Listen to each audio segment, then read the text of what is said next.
নমস্কাৰ। পোনপ্ৰথমে পৰম গুৰু পৰম আৰাধ্য শ্ৰীহৰি চৰণত সেৱা জনাই মোৰ এই আধ্যাত্মিক তত্ত্ব ভক্তিৰস চেনেলটোলৈ আপোনাক সাদৰে সম্ভাষণ জনালোঁ। আজি ক'বলৈ আহিছোঁ শৰীৰ তত্ত্ব বিষয়ে। ইয়াত যদি অজানিতে কিবা ভুল দেখা পায় ক্ষমা কৰি কমেণ্টত জনাব। ভাল পালে লাইক আৰু ছাবস্ক্ৰাইব কৰি থ'ব।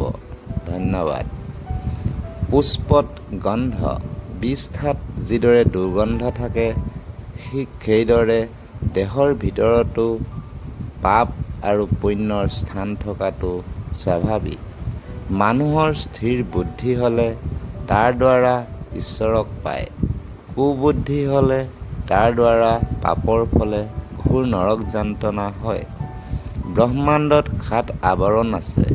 শৰীৰতো সেইদৰে শুক্ৰ, শোণিত, মেদ, মাংস, অস্থি, চৰ্ম এই সপ্তধাতুৰ 7 আৱৰণ আছে।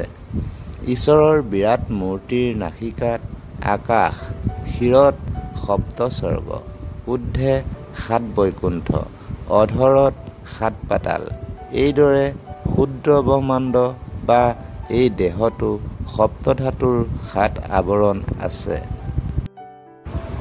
ক্ষিতি, অপ, তেজ, মৰুত আৰু ব্যোম এয়া পঞ্চমহাভূত।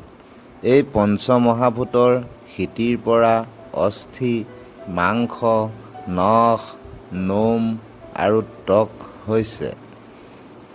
ত্বক মানে ছাল। অপ মানে জল।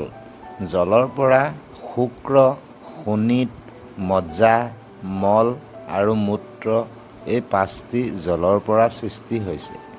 তেজৰ পৰা নিদ্ৰা, ক্ষুধা, তৃষ্ণা, ক্লান্তি আৰু আলস্য।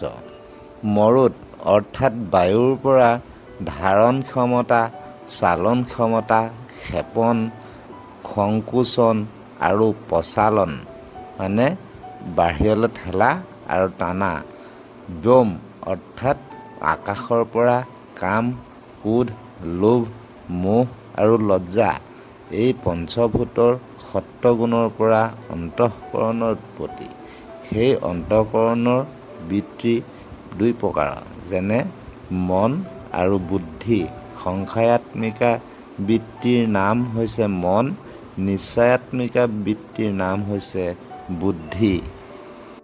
শৰীৰত আকাশৰ সত্ত্বগুণে কাণ, বায়ুৰ সত্ত্বগুণে ছাল, তেজৰ সত্ত্বগুণে চকু, জলৰ সত্ত্বগুণে জিভা, পৃথিৱীৰ সত্ত্বগুণে ঘ্ৰাণ, আকাশৰ ৰজোগুণে বাক্য, বায়ুৰ ৰজোগুণে হাত, তেজৰ ৰজোগুণে পদ, জলৰ ৰজোগুণে পায়ু, ক্ষিতিৰ ৰজোগুণে উপাস্থ। পঞ্চভূত সমস্তৰ ৰজোগুণে প্ৰাণৰ উৎপত্তি। সেয়ে প্ৰাণৰ 5 প্ৰকাৰ, যেনে প্ৰাণ, অপান, সমান, উদান আৰু ব্যান।